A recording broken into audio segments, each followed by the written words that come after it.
Hello everyone, welcome to DC teachers academy. आज इस video में हम बात करेंगे हिंदी का बहुत ही महत्वपूर्ण टॉपिक है जिसके बारे में हम बात करने वाले हैं। नाम है इसका विराम चिन्ह। ठीक है, विराम चिन्ह से आपके एग्जाम में क्वेश्चंस देखने को मिल जाते हैं। तो चलिए स्टार्ट करते हैं। बहुत छोटा सा टॉपिक है और आज ही पढ़ के इसको हम खत्म कर देंगे। तो क्वेश्चन है, किसी पद उपवाक्य आदि की विशेषता दिखाने के लिए शब्द के नीचे एक रेखा खींच देते हैं। जैसे मैं यहाँ पे रेखा खींच दूं तो इस रेखा को क्या कहते हैं? तो इस रेखा को कहते हैं हम अधोरेखा चिन्ह। अधो का मतलब जो नीचे खींची जाए, ठीक है, तो अधोरेखा चिन्ह कहलाती है ये। मुझे बाहर जाना, रेखा के चिन्ह को पहचानिए। अब मुझे बाहर जाना है तो यहाँ पे प्रश्नवाचक चिन्ह तो आएगा नहीं, अल्पविराम भी नहीं आएगा, लाघव चिन्ह भी नहीं आएगा, तो यहाँ पे क्या आएगा? आपका पूर्ण विराम आएगा। प्रश्न चिन्ह कौन सा है? तो ऑप्शन नंबर बी यहाँ पे करेक्ट हो जाएगा। निम्नलिखित में से निर्देशक चिन्ह कौन सा है? तो निर्देशक चिन्ह जो होता है, इसको डैश को हम क्या कहते हैं? निर्देशक चिन्ह भी कहते हैं, या इसको हम पाद चिन्ह भी कह देते हैं। आगे बढ़ते हैं। अल्पविराम का चिन्ह कौन सा है? तो अल्पविराम ये जो होता है, ये अल्पविराम होता है। इस वाले चिन्ह को हम क्या कहेंगे? इसको कहेंगे अर्धविराम, इसको कहेंगे पूर्ण विराम, और इसको कहेंगे विस्मयादि चिन्ह, या इसको हम दूसरा नाम भी कह सकते हैं, आश्चर्य चिन्ह भी कह सकते हैं। आगे हम बढ़ते हैं। निम्नलिखित चिन्हों में से पूर्ण विराम को पहचानिए। तो ऑब्वियस सी बात है, ये क्या है? आपका पूर्ण विराम है। ये आपका क्या है? ये अर्धविराम है। ये आपका प्रश्नवाचक चिन्ह है, और इसको हम क्या कह देते हैं? पाद चिन्ह भी कह देते हैं। आगे हम बढ़ते हैं। देखो यहाँ पे लिखा है एक्स एक्स एक्स एक्स। अगर किसी लाइन के आगे ये लिख दिया जाता है तो इसका मतलब ये होता है कि ये लोप सूचक चिन्ह होता है। कहीं यहाँ पे प्लस लग जाए, ठीक है, कहीं कहीं पर Dash dash dash dash dash लगा देते हैं, तो इसका मतलब क्या होता है? लोप सूचक चिन्ह होता है ये। संज्ञा की द्विरुक्ति हो तो उनके बीच कौन सा चिन्ह आता है? तो योजक चिन्ह आता है। द्विरुक्ति का मतलब जैसे कुछ चीज बार बार साथ साथ, ठीक है, साथ साथ आ गया तो बीच में क्या आ गया? योजक चिन्ह आ गया। ठीक है, आगे हम बढ़ते हैं। किस वाक्य में विराम चिन्ह का उचित प्रयोग नहीं है? मैं मनुष्य में मानवता देखना चाहती हूँ, अर्धविराम उसे देवता बनाने की मेरी इच्छा नहीं। यह दूर से, बहुत दूर से आ रहा है, तो ये भी सही है। सुनो सुनो वह गा रही है। तो यहाँ पर विस्मयादि चिन्ह इन्होंने प्रयोग कर दिया, आश्चर्य चिन्ह प्रयोग कर दिया। ये यहाँ पे क्या है? गलत हो जाएगा। ठीक है, निम्न में से कौन सा विराम चिन्ह का प्रकार नहीं है? तो विराम चिन्ह जो होते हैं वो आपके 20 प्रकार के होते हैं। तो उपदेशक जैसा कोई भी यहाँ पे बात नहीं होती है। निर्देशक चिन्ह होता है, मैंने बताया, ये क्या, ऐसे क्या कहते हैं? निर्देशक चिन्ह कहते हैं। ठीक है, और लाघव चिन्ह की अगर हम बात करें तो लाघव चिन्ह भी क्या होता है आपका? जैसे ये आपका क्या है? लाघव चिन्ह होता है, इस तरीके का होता है लाघव चिन्ह। ठीक है, सॉरी, ये आपका क्या है? लाघव चिन्ह है।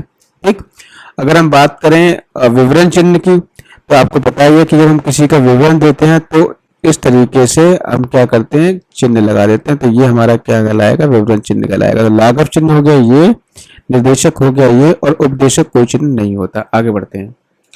जहां वाक्य की गति अंतिम रूप ले, विचार के तार टूट जाएं, वहां किस चिन्ह का प्रयोग किया जाता है? तो ऑब्वियस सी बात है, पूर्ण विराम का प्रयोग किया जाता है। कोष्टांकित विराम चिन्ह का नाम क्या है? तो अर्धविराम। क्या है? ठीक है, अर्धविराम। तो कोष्टांकित में जो चिन्ह होता है उसे हम क्या कहते हैं? अर्धविराम कहते हैं। आगे बढ़ते हैं। बराबर का जो विराम चिन्ह प्रयुक्त होता है तो ये तुल्यता सूचक, किसी का तुलना करने के लिए होता है। विराम चिन्ह प्रयुक्त होता है एज ए संयोजक चिन्ह। ठीक है, आगे बढ़ते हैं। विराम का अर्थ क्या है? ठहरना या रुकना।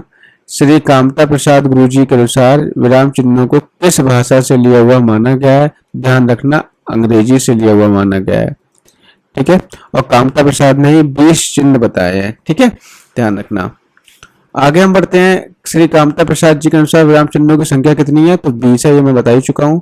अल्प विराम चिन्ह को पहचानिए। तो ये क्या है? अल्प विराम है। ये क्या है? अर्धविराम है। और अगर हम इसकी बात करें तो इसे हम कहते हैं उद्धरण चिन्ह। क्या कहते हैं इसको? हम उद्धरण चिन्ह या अवतरण चिन्ह भी इसको हम कहते हैं। और ये जो आपका कहलाता है, ये वाला जो चिन्ह होता है, इस चिन्ह को हम क्या कहेंगे? इसको हम कहते हैं पुनरुक्ति सूचक चिन्ह। ठीक है, क्या कहेंगे इसको? हम पुनरुक्ति सूचक चिन्ह भी कहते हैं, ध्यान रखना। आगे बढ़ते हैं। आशीष, राहुल, राजा, शुक्ल और वैभव अपने कार्य में संलग्न है। तो यहाँ पे किसका प्रयोग होगा? यहाँ पे जो है आपका अल्पविराम का। आशीष अल्पविराम, राहुल अल्पविराम, राजा, शुक्ल और वैभव, ये यहाँ पे क्या होगा, अल्प विराम का प्रयोग होगा। ठीक है। आनंद घर आया, थोड़ी देर रुका और चला गया, इस वाक्य में उचित विराम क्या होगा? तो आनंद घर आया कॉमा थोड़ी देर रुका और चला गया, तो इस तरीके से यहाँ पे अल्प विराम चिन्ह का प्रयोग होगा। ठीक है, मैं बता ही चुका हूँ अल्प विराम, अर्ध विराम, और इसे हम क्या कहते हैं, इसे हम कहते हैं आपका उपविराम। ये जो आपका होता है इसे हम क्या कहेंगे, उपविराम कहेंगे, ध्यान रखना है। इसको अपूर्ण विराम भी कहते हैं। तो ये क्या है आपका, ये है आपका अल्प विराम, ये है आपका अर्ध विराम, इसे हम कहेंगे अपूर्ण विराम, अपूर्ण विराम कहेंगे, या इसको हम उपविराम भी कह सकते हैं, ये तो पता ही है आपको। आगे बढ़ते हैं। मैं कृष्ण के घर पहुंचा परंतु वह नहीं मिला, इस वाक्य में कौन सा विराम चिन्ह लगेगा? मैं कृष्ण के घर पहुंचा परंतु वह नहीं मिला, तो ध्यान रखना है यहाँ पे क्या लगाएंगे, अल्प विराम लगाएंगे। ठीक है। पहुंचा के बाद समानाधिकरण शब्दों के मध्य में किस विराम चिन्ह का प्रयोग होता है? तो जो समानाधिकरण शब्द जो होते हैं उसमें आपका अल्प विराम का ही प्रयोग होता है। जैसे देश के प्रधानमंत्री कॉमा श्री नरेंद्र मोदी, ये दोनों प्रधानमंत्री और नरेंद्र मोदी क्या है, ये समानाधिकरण है। ठीक है। वाक्य में एक ही प्रकार की कई संज्ञाएं आए तो उनके बीच किस प्रकार का चिन्ह आता है? तो ध्यान रखना अल्प विराम का चिन्ह आता है। छंदों में एक चरण की समाप्ति पर किस विराम चिन्ह का प्रयोग होता है? तो ये भी क्या है, अल्प विराम का प्रयोग होता है। रामू जो सबसे अच्छा खिलाड़ी है, एक मिनट, रामू जो सबसे अच्छा खिलाड़ी है, कल उसकी टांग टूट गई, वाक्य में उचित विराम शब्द का प्रयोग करें, उचित विराम का प्रयोग करें, तो यहाँ पे क्या आएगा, अल्प विराम आएगा। जाना है तो जल्दी जाओ, वाक्य में उचित विराम चिन्ह का प्रयोग करें, तो यहाँ पे आएगा अल्प विराम। ठीक है। आगे हम बढ़ते हैं। मेरा कल्याण करो, वाक्य में उचित विराम का प्रयोग करिए, तो यहाँ पर भी क्या आएगा, कॉमा ही आएगा। ठीक है, मतलब अल्प विराम ही यहाँ पर आएगा। जब वाक्य में एक समान अधिकरण का प्रयोग होता है तो किस विराम चिन्ह का प्रयोग करते हैं? तो अर्ध विराम चिन्ह का प्रयोग करते हैं। आगे बढ़ते हैं। मिश्रित तथा संयुक्त वाक्यों में विरोध का भाव प्रकट करने के लिए किस विराम चिन्ह का प्रयोग किया जाता है? तो अर्ध विराम का प्रयोग किया जाता है। मिश्रित और संयुक्त वाक्यों में विरोध का भाव जब प्रकट करोगे तो उसमें आपका अर्ध विराम का प्रयोग किया जाएगा। करणवाचक क्रिया विशेषण में किस प्रकार का विराम चिन्ह का प्रयोग होता है? ध्यान रखना अर्ध विराम का प्रयोग होता है। किसमें? करणवाचक क्रिया विशेषण में अर्ध विराम का प्रयोग होता है। आगे बढ़ते हैं। पूर्ण विराम का प्रयोग किया जाता है तो ऑब्वियस सी बात है वाक्य के अंत में किया जाएगा। किस वाक्य में पूर्ण विराम चिन्ह का प्रयोग नहीं किया जाएगा? तो वाक्य के अंत में किया जाएगा। कहानी उपन्यास लिखने में भी किया जाएगा। छंद के चरणों की समाप्ति पर किया जाएगा। छंद के एक चरण की समाप्ति पर प्रयोग नहीं किया जाता, वहां पे किसका प्रयोग करते हैं? हम अल्प विराम का प्रयोग करते हैं। तुम कब आओगे, इस वाक्य में उचित विराम का प्रयोग करिए। तो तुम कब आओगे, तो यहाँ पे क्या आएगा? प्रश्नवाचक चिन्ह आएगा। आहा तुम्हें पाकर कितना आनंद आ रहा है, तो इसमें देखो आहा मतलब विस्मयवादिक हो गया, तो ऑप्शन नंबर बी सही आएगा यहाँ पे। कबीर वाणी के डिक्टेटर थे, इस वाक्य में किस विराम चिन्ह का प्रयोग हुआ है? तो उद्धरण चिन्ह का प्रयोग हुआ। देखो ये है और ये क्या कहलाता है? उद्धरण चिन्ह कहलाता है। संयोजक चिन्ह को किस अन्य नाम से जानते हैं? तो सामासिक चिन्ह के नाम से भी इसको जानते हैं, आपने समास में पढ़ा होगा। भूल सुधारने अथवा शब्द में किसी त्रुटि को सही दिखाने के लिए किस कोष्ठक का प्रयोग किया जाता है? ध्यान रखना वर्गाकार कोष्ठक को। ये वर्गाकार कोष्ठक का हम प्रयोग करते हैं भूल सुधारने के लिए। ठीक है, आगे बढ़ते हैं। विवरण चिन्ह को पहचानिए। तो विवरण चिन्ह क्या होता है आपका? ये जो होता है विवरण चिन्ह होता है, और ये आपका क्या होता है? इसको हम कहते हैं पुनरुक्ति सूचक चिन्ह कहते हैं। ये आपका लाघव चिन्ह है, और इस चिन्ह को हम क्या कहेंगे? इस चिन्ह को हम लोप चिन्ह कह देते हैं। क्या कहते हैं? लोप चिन्ह। पुनरुक्ति व लाघव चिन्ह को पहचाने। तो पुनरुक्ति ये रहा, लाघव चिन्ह ये रहा, तो ऑप्शन नंबर ए करेक्ट हो जाएगा। पाद चिन्ह श्री कामता प्रसाद गुरुजी ने किस नाम से अभिविहित किया है? तो रेखा नाम से अभिविहित किया है पाद चिन्ह को, ध्यान रखना है। ठीक है, तो नीचे लगाते हैं ना हम, नीचे उसको पाद चिन्ह कहते हैं। किसी शब्द के नीचे लगा दिया तो ये हो गया पाद चिन्ह। हंसपद किस विराम का एक और नाम है? हंसपद किस विराम का एक और नाम है?